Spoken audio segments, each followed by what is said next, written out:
Bonjour.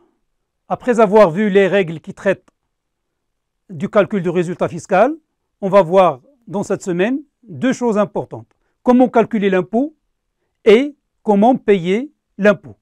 Alors le calcul de l'impôt, je rappelle rapidement la base de calcul de l'IS. On avait dit à partir du résultat comptable, duquel on déduit les charges, les produits non imposables, et auquel on ajoute les charges non déductibles, on dégage notre résultat fiscal. À ne pas oublier l'imputation des déficits fiscaux dans la limite des 4 années pour le déficit d'exploitation et sans limite dans le temps pour les déficits, pour les amortissements dits amortissements différés. Alors les taux d'impôt, pourquoi on parle de taux d'impôt? Simplement parce que l'IS, c'est le résultat fiscal fois le taux de l'impôt. On a plusieurs types d'impôts. On va commencer par le taux normal, qui, à partir de 2016, est donné sous forme de barème.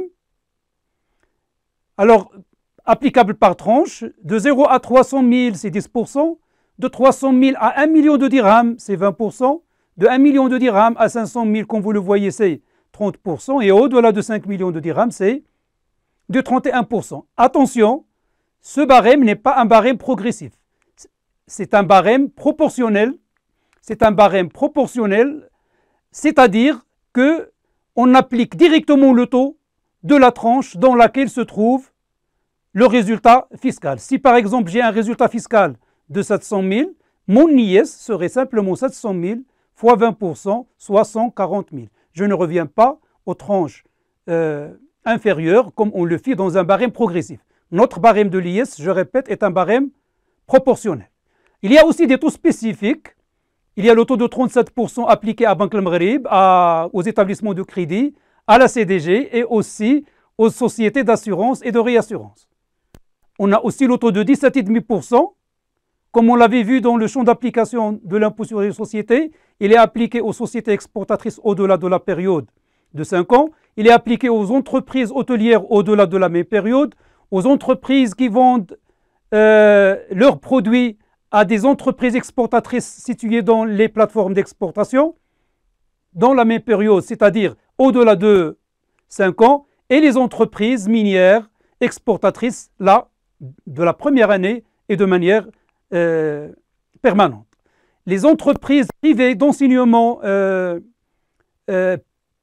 privé sont assujetties au taux de 17,5% pendant les 5 premières années qui suivent le début de leur exploitation. Ajoutez aussi les entreprises artisanales. Alors les taux spécifiques aussi, on a le taux de 20%, on commence par le PPRF, c'est les produits de placement à revenu fixe, et c'est un taux avec droit d'imputation, c'est-à-dire que lorsque je vais calculer mon IS, je vais réduire ce que j'ai payé à la banque. Mais cela veut dire quoi? Cela veut dire que je dois intégrer ces intérêts dans le calcul de résultat fiscal.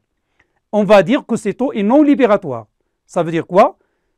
Sur l'intérêt que me donne la banque, il va prélever les 20%, il est taxé à un premier moment, mais à un deuxième moment, on va aussi le taxer au niveau de l'IS. Pour éviter la double imposition, je vais retrancher ce que j'avais payé à la banque. C'est ça ce qu'on appelle le droit d'imputation. On a le taux de 15% prévu au produit des actions et par assimilé, et par social, pardon, tels que les dividendes et revenus assimilés.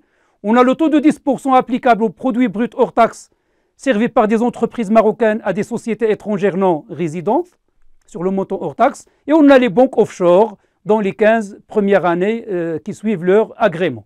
Attention, les entreprises soumises à 17,5% peuvent être soumises à 10% si leur résultat fiscal est inférieur à 300 000 dirhams. La cotisation minimale, rapidement, la cotisation minimale, l'IS, dans le Code général des impôts, ne peut pas être inférieure à un minimum d'impôt qu'on appelle la cotisation minimale. Et cela, quel que soit le résultat fiscal, même si l'entreprise est déficitaire. La cotisation minimale est calculée sur les produits d'exploitation hors taxe. Il s'agira du chiffre d'affaires, des produits accessoires et produits financiers, et aussi des subventions, dons reçus, etc. Le taux de la cotisation minimale, on va retenir deux taux, le taux normal qui est de 0,5% et le taux réduit Pour les produits dont les prix sont réglementés, souligner produits pétroliers, gaz, beurre, huile, sucre, farine, eau et électricité. C'est limité par le texte, on n'a pas à ajouter d'autres articles. La cotisation minimale a un minimum aussi qui ne peut être inférieur à 3 000 dirhams. C'est le minimum de la cotisation minimale. Si la cotisation minimale est supérieure à l'IS, eh bien, l'excédent va être acquis au Trésor. On ne peut pas demander au Trésor de nous restituer la différence qui dépasse l'IS. Exemple de calcul de la cotisation minimale. Je suppose qu'en 2016, j'ai les produits suivants, un chiffre d'affaires, des produits financiers, des subventions reçues, et j'ai un résultat fiscal de 500 000. Je suppose, dans ce cas, qu'est-ce qu'on a? On a un IS de résultat fiscal fois 20%, puisque ça ne dépasse pas 1 million de dirhams, donc on a un IS de 100 000. La cotisation minimale, c'est quoi? C'est les produits qu'on a devant nous, auxquels on applique le taux normal de 0,5%. Donc, c'est la totalité du chiffre d'affaires, produits financiers et subventions reçues, fois 0,5%, soit 150 000. On a une CM, une cotisation minimale qui dépasse l'IS. L'impôt dû dans ce cas, l'IS dû, c'est 150 000 et non pas 100 000. Alors, la cotisation minimale fait l'objet d'une exonération pendant les 36 premiers mois qui suivent le début de l'exploitation.